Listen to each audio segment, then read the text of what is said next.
Swys, big task ahead, World Cup, a lot of expectations, especially after the win against the Black Ferns. What is a realistic hope for this women's box at the World Cup? Brendan, yeah, the expectation is suddenly high.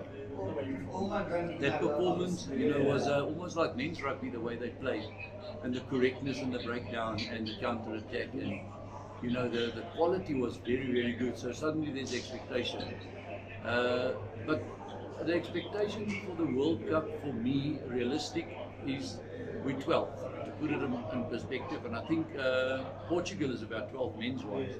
So it's like Portugal, if they can make the quarters, if we can make the quarters, it'll be more or less the same. And for that to happen, we need to beat Brazil and Italy or France, one of the two. But that's just the ranking. Anything can happen. We came close to Italy in the last game we played. I think we lost with 2 or 3 points. So the expectation is there, but I've worked with this team now, and I think there's a bit of a belief now. They believe they can do it. And that's what we wanted.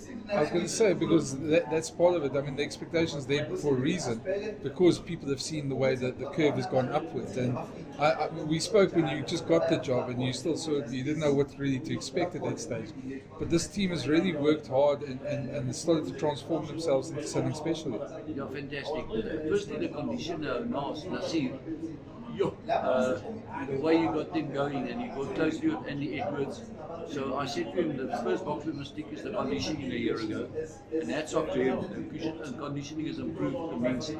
Almost double. I compare it with the boxing match. They could fight for 1 minute in a 3-minute round. Now they can fight the whole round and do a few rounds. So that's improved a lot. And then very good coaching. Very good coaching from Afana and the defense coach, from Zell and Lorien. Very good coaching. And we're on the same page, we see the game the same. And now we must just prove, that we can do it. I mean, the women's rugby hasn't, I suppose, for a while, wasn't taken that seriously in South Africa. And third, the men's game is obviously the one that brings in all the money at the moment, but there's been a big resurgence in the women's rugby game. You've now got places like the Bulls who are professionally contracting players. We hope a couple of other provinces start doing it as well. But I mean, other than just the results at this World Cup, what else do you want to see the girls obviously achieve? Yeah, just on your first part, SA Rugby would be fantastic. The support we're getting from Rian and Mark and Francois Davidson and all those guys. Dave Essel's the high performance guy. Man, it's just unreal. They treat us exactly like we were treated with the Springboks. Stay in the same hotels, the same kit, the same stuff. So they really put in a concerted effort. But on your second part of the question, for the expectation from I just want to, firstly they must become great human beings off the field, which they are, because they're role models. We went to the 18 Craven Week, the equivalent from the Craven Week for women. You must see the reaction of those girls and the players on our women's Springboks. It was unreal. I've never seen such a thing like that. All over where you go, people stop them and want to take pictures, and so they become real role models. And knowing a lot of their backgrounds and how tough their history, everyone has got a story on its own. I tell you, you can write a massive book on the women's rugby, just where they come from, and how they enjoy this and the gratitude and wearing the Springbok kit and sleeping in these hotels and stuff. It's fantastic. So all they got to do now is take that blessing to the next generation, so that it makes a difference going forward in young girls' lives. You lost one of your most experienced players last week with some health issues. How big a setback was that for your players? Yeah, are you referring to Lusanda now? Yeah, Lusanda. Yeah, Lusanda, she's sick, but apparently she's on the mend, and we're praying for her. But it's a pity we don't have her. But the girls know that they'll play for Lusanda as well. They like to make stuff personal, playing for someone and making a difference. This game we play for that one, and then they play. So we're thinking of Lusanda. And Lusanda, and just wish her the God's speedy recovery. France are obviously the big ones in your pool. You spoke about Italy, just lost against them. Brazil, how have you guys? How are you going to approach that game? So I don't know Brazil very well as a women's rugby power, so I don't know how they compare to you guys. Brazil's situation is interesting. It's the first World Cup for them. They do very good in their sevens program. Yeah. There's about 4 or 5 girls in the back line from the sevens program, and they compete with the best, sevens wise. But watching them, we must pump them up front. Scrum wise, line up time.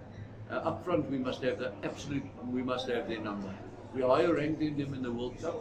They sneak in, I think, as a spot number, the last spot 15 or 16, and we number 12. So we must make a statement there. It's the first game. It's like Russia and them did with Scotland. With everything that Rassie said, forget the rest, focus on Scotland. Focus on Scotland. You can't carry on if you don't beat Scotland. So we're the same. We've got to beat Brazil. We've got to make sure that we starve them of ball in the back line, or when they have it, put enough pressure on them, because that's their danger spot. But up front, we can take them up there up front. I hope. Yeah, also hope. Obviously, everything's focused on the World Cup now. But and I don't know when your contract ends with the women's rugby, if it's after the World Cup or if you're going to stay on. What do you want? What's the legacy do you want them to leave, and what's the next step for them after this World Cup? Yeah, it's not about me. It's just about them. My stuff is personal. On your question, I'm contracted till 2027.